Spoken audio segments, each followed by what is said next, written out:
Okay, well, we're lucky here in the shop in that we have some good dado blades. All our dado blades are the same now. We used to have different types. We used to have wobblers. We used to have the blade pack where you build the pack up. Now the only thing we have is the blade pack. And the ones we have are a little better grade than your normal dado blades. You notice right away there's a void here on two sides of the blade part of the dado set. The dado set is made up of two blades that look like regular saw blades and a series of chippers. So you notice it's almost rubbed away already, but the blades are marked how they go on the saw. This says this side out. So you would say, well, this blade goes on here because this is out and that says this side out, so I'm going to put this on like this. The problem with that is the blade's going in the wrong direction, which means that that blade can't go there. So this blade here says this side out with the blade going in the proper direction. So this is the blade that goes on first. Okay? And I always put, by the way, when you change blades, always crank your saw up to the highest level. It helps you get in there a little quicker and easier with your hand when you're putting the blades on. We're going to put the two outside blades in 4 of the 1/8 inch chippers. That should give us a 3/4 inch dado. It's also going to allow us to cut a rabbet. We're going to cut a dado and we're also going to cut a rabbet. The key thing to remember is the first chipper that you put on has to go in that void area of the blade. The other chippers, it doesn't matter. Just put them usually at a right angle somewhere to the previous one.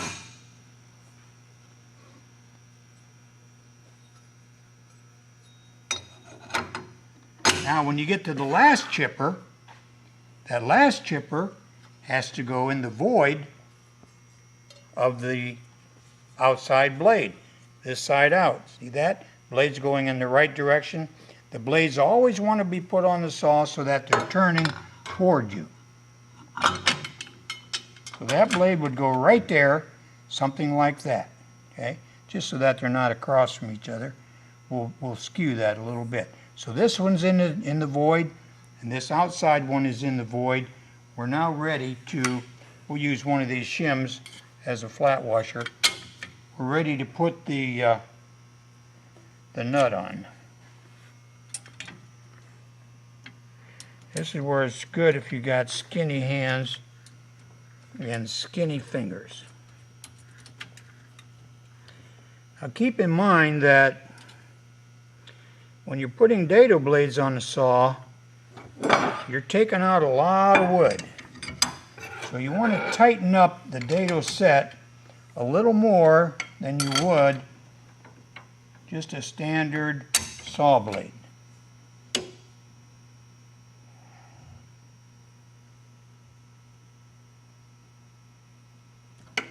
Something like that. So we're set up for 3/4 inch.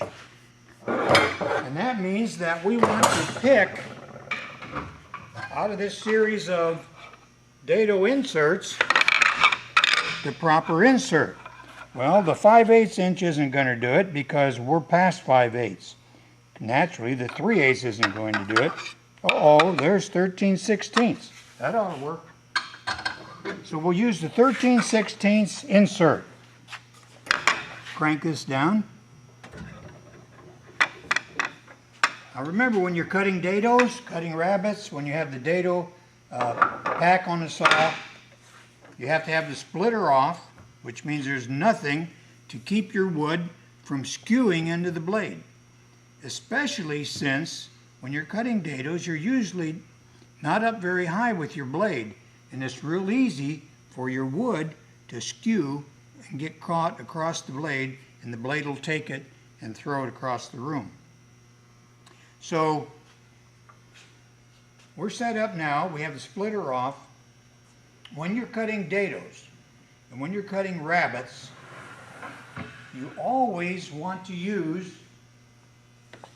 2 feather boards. One in front of the blade and one behind the blade. So if we're going to cut a dado in this piece of wood,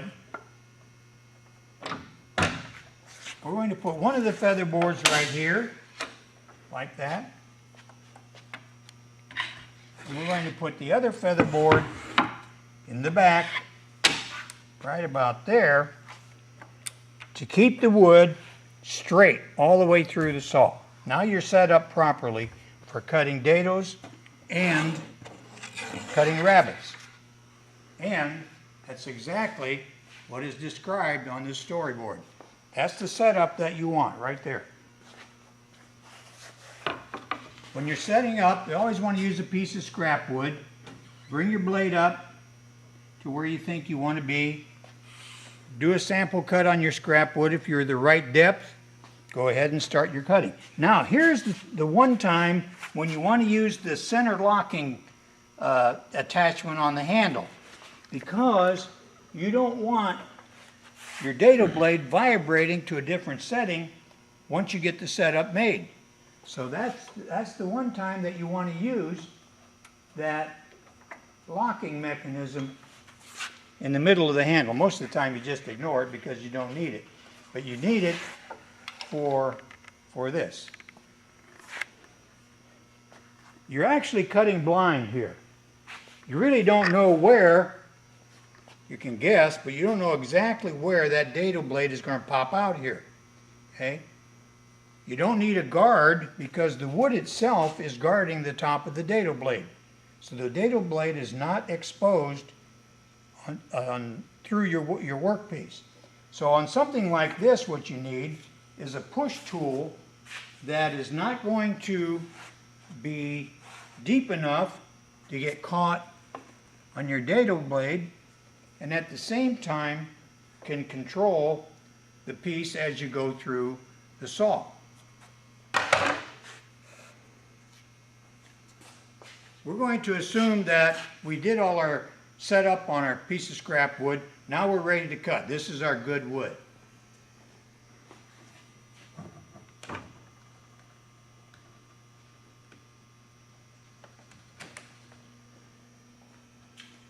The best way on a piece like this is always try to control with your hands. Those are the best tools you have. Until you get up into this area. At that point then, you can put your push tool on and finish your cut to the end. The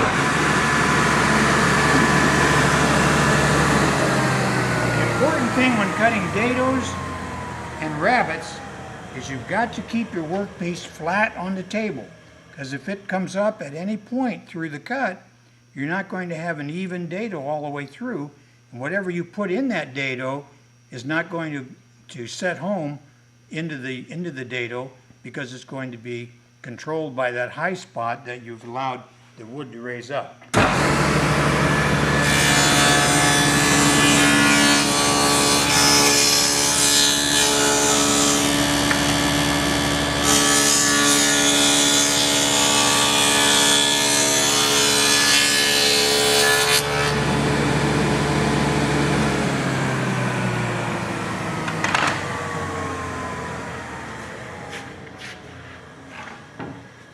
There you are, a nice clean dado.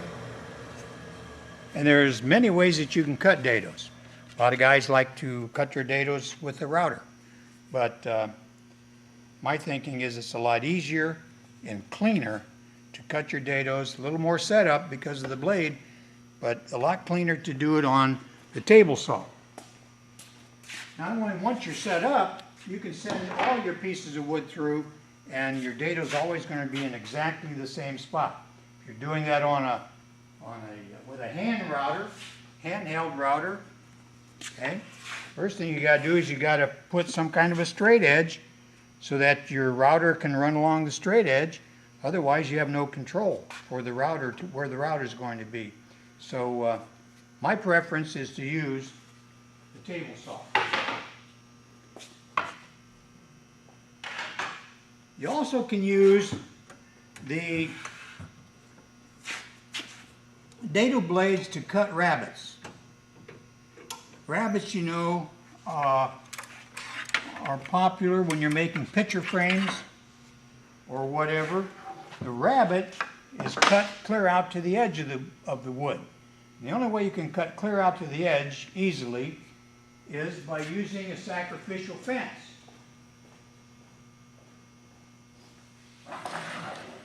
Again, once you're set up, you can cut rabbets all day with one pass through the saw, and it makes it real easy, and you're going to get a clean rabbit. What you do is put your sacrificial fence on, bring it over to where your blade is actually going to run underneath the sacrificial fence. So when you're cutting rabbits, let's say you need a 1/2-inch rabbit or 3/8 rabbit, I always overload the dado pack so that I have plenty to ride underneath the fence and I don't have to worry about just making it. So with 3/4 of an inch, we should be able to cut a 3/8 rabbit pretty easy. If you don't have a spot already cut on your sacrificial fence, what you do, let's say this is just a solid piece of wood here, crank your blade all the way down below the table, put your sacrificial fence on, turn the saw on, and then bring the saw up into the sacrificial fence, like that. Okay? Now you're good to go. Now you can cut your rabbit, and it'll cut all the way out to the edge of your piece. One thing you never want to do is try to cut a rabbit or cut clear out to the edge of your workpiece without a sacrificial fence, because what you're going to do is you're going to cut into the fence of the saw. You notice this fence has been replaced already, as has this one over here. The reason they're replaced is not because we got tired of looking at that fence. The reason it's replaced because someone was trying to cut a rabbit and brought the blade up into the actual fence that's on the saw. When you're cutting rabbits, same thing applies. Feather boards, 2 of them. One at the beginning. By the way, we've got about $150 worth of feather boards in the shop we can't use any longer. The feather board, you only want to turn the handle until you get to the stop. When you feel the stop, you want to do it delicately, just like that. When you get there, that feather board is locked. Don't try to tighten it down, because what you're going to do, there's a little bracket in there that controls where this magnet stops. And that little bracket has a sharp edge to it, and it'll cut into this plastic, and the stop will be ruined, and this will just keep turning around, keep turning around. When it keeps turning around, it doesn't lock in at the right spot. That magnet has to lock in at a certain degree of angle to the other part of the mechanism to lock into the steel of the fence. So just turn it till it stops very lightly, and then that's all you need. That's your setup for rabbits. Now you can cut picture frame rabbits all day with no problem. They'll be nice and clean and sharp, and you do it with one pass through the saw.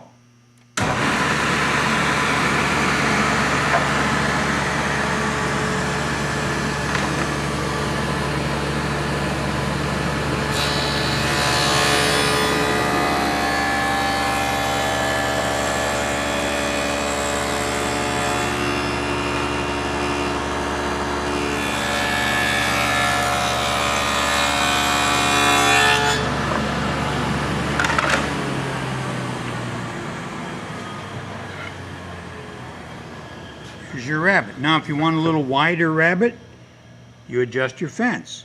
If you want a little deeper rabbit, then you crank it up a little further. It's real easy to adjust your rabbit once you get it set up to exactly the size rabbet that you want. And you can cut like that safely all day. You have nice clean rabbets for your picture frames or for your cabinets that you want to put together or whatever you need the rabbet for.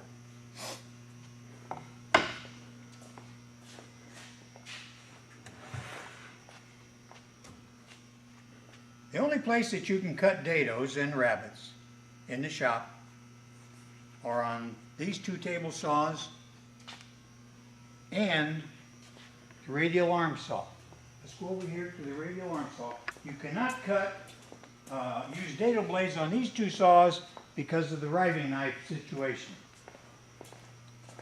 But you can come over here and put your dado blades on the radial saw, and actually it's kind of nice to cut your dados here, because as you hold your workpiece, you can actually watch your dado head cut the rabbet, or the dado, as you pull it through the workpiece. The problem is you're limited to the width of the board of about maybe 13, 14 inches. So if your board's wider than that, you're going to have to figure out some other way of doing it. And there are times when probably the only way, depending on if you're cutting a dado across the 4x8 sheet of plywood for whatever reason, about the only way you can do that efficiently and safely is to set it up on a table and use a router.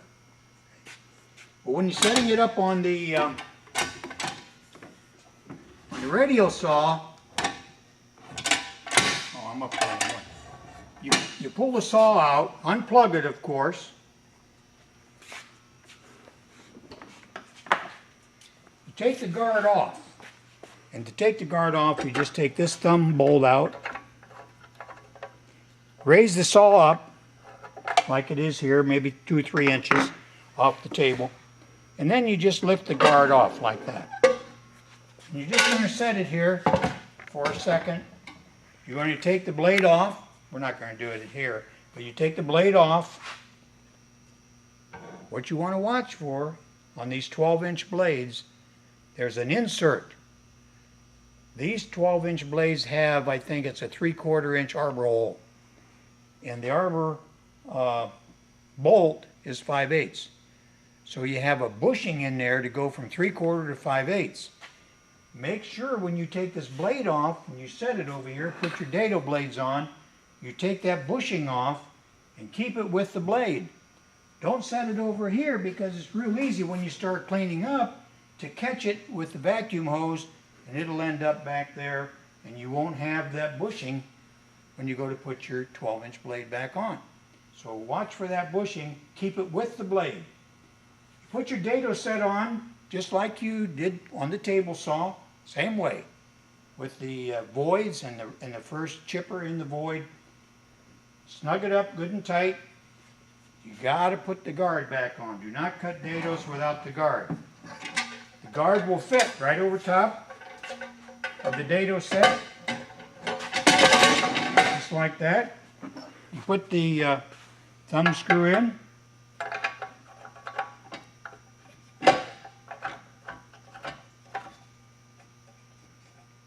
And you're good to go. By the way, this is made so that if you got a thick piece or whatever, you can adjust it to clear a thicker piece of wood. So that's why they got that slot in there.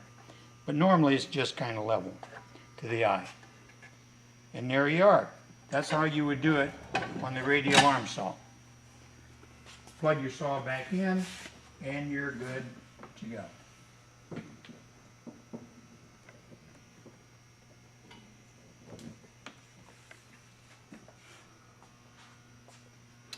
Well, that's it for dado blades. I think that's all we're going to cover in this segment.